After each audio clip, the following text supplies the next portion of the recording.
About a week before my 50th birthday, I was in the office and then all of a sudden I was feeling this tightness around my throat, my chest, as if something was constricting airflow. And I started having very silly thought bombs like, I'm in the office alone, and if something happens to me, the janitors might not know until a Monday. I think it was on a Friday. And I'm like, nobody might even find my body. It was as far as that until Monday. And what will become of me? So I was having these silly thoughts, then I was feeling that constrictions around the throat, the chest, like I was losing breath, I wasn't able to breathe. At the point it became so much that I stood up and then I called boats and had to head off to the office, to the hospital.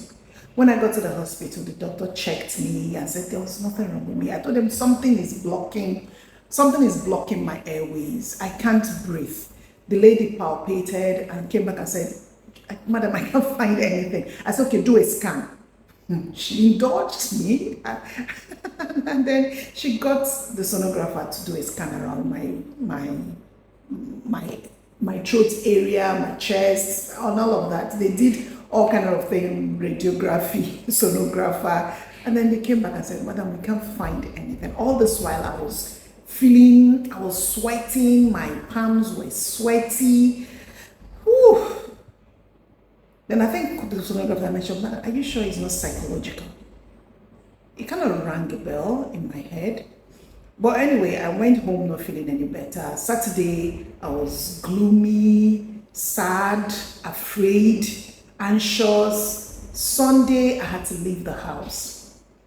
And I decided to attend an alumni meeting. So just to leave the house. In that alumni meeting, they got a psychologist to come and discuss mental health. And in that discussion, she mentioned things that could trigger depression, mental health issues. And one of the things she said was when we begin to compare things. And it clicked. I realized that before then, I'd been comparing. So today, that's what we'll be talking about today on this episode of Walking Through Infertility. My name is juljuimo. Welcome to another episode. Thank you. Before we progress, if you are watching this channel for the first time, kindly subscribe, okay?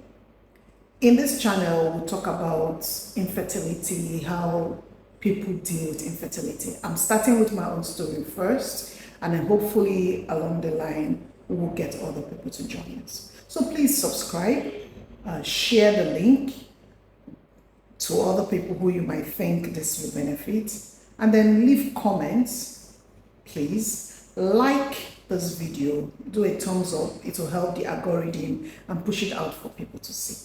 Thank you very much, and welcome to an episode that will be talking about mental health and infertility. The world celebrates Mental Health Day every 10th of October. And in that day, people try to create awareness on mental health issues, telling people what to avoid, the triggers, how to manage it, and all of that. When a woman discovers she's having challenges bearing children, it triggers stress. It triggers things in her head and she becomes worried. Every month she's anxious, every month she's trying to figure out what the problem is. Every month she's waiting, holding on, counting the days. That's stress on its own. She has to manage that stress. Then when, after maybe like 1, 2, 3 years, she finds out that she needs medical help or she needs medical attention. Now the thought of going through the fertility treatment on its own also causes mental health issues. So before you go in for fertility treatment, you're already stressed out. When you start fertility treatment, you're stressed out. Handling both together, that's like stressed out times 2. And a woman has to deal with all of this, not just the woman, mind you. The man, the partner, the husband is also involved. He's having issues dealing with mental health. He's trying to be a man, he's trying to manage the situation, he's trying to console his wife when she breaks down and all of that. And then the whole treatment process is every step of the way you're anxious. You're wondering if you're going to fertilize, you're wondering if you're going to produce eggs, you're wondering if the eggs will get fertilized, you're wondering if there's going to be embryo development, you're wondering if the embryo will implant, you're waiting the 2 weeks wait, and then you're having to test to see if you are pregnant or not. And then sometimes, unfortunately, you have to go through the same cycle over and over again before you eventually get pregnant or not. And then dealing with the financial aspect of it is something else. You're thinking about your finances, how you're going to cope, and the cost of fertility treatment is everybody can afford it. So there are a lot of things concerning infertility that could actually tip someone over if you're not careful. So how did I manage? Believe me, I don't know. Back to the story I started this episode with. After the day when I got home from the alumni meeting, I started thinking, and I realized that the fact that I was going to turn 50 triggered a lot of questions. I got married when I was about 27. I'm turning 50. That's 23 years after. I got married early in the year, which was in February. And according to my natural calculation, by November, I should have had my first baby. And if I did have my first baby by November, then that meant that this year, my first baby would have been turning 22. It didn't play out the way I had expected it to play out. So probably those thoughts, the fact that I'm going to be 50, I don't have a child, my child should have been out of university, I'm probably working now, all of this probably triggered a lot of things that I didn't even know were leading to me having that anxiety attack or whatever it was that happened to me that Friday that made me leave the office to head out to the hospital. This is the same thing that can happen to anybody. Some people it comes on faster, earlier, some people later. But we should actually be careful how we manage things like this. Thoughts would always come. But believe me, they don't help anybody. I used to tell people that high blood pressure, mental issues, most times they don't have a U-turn. You're not able to turn around. Once you get into depression, it takes the grace of God to break free. Once you develop high blood pressure, it takes the grace of God to get completely well. You end up managing it almost all the days of your life. So I've always been careful of these things, but unfortunately for me, I got hit. And I also thank God that He led me to that alumni meeting that day that made me realize what I was doing, and I had to retrace my steps back. So mental health issues are a big one for people who have been going through fertility treatment, who are going through infertility, and who are waiting to have children. Be kind to them. Try not to ask them questions like, "Oh, you never born?" Those kind of questions, they trigger a lot of things. Try not to be insensitive around them because, believe me, you're triggering a lot of things that you may not understand.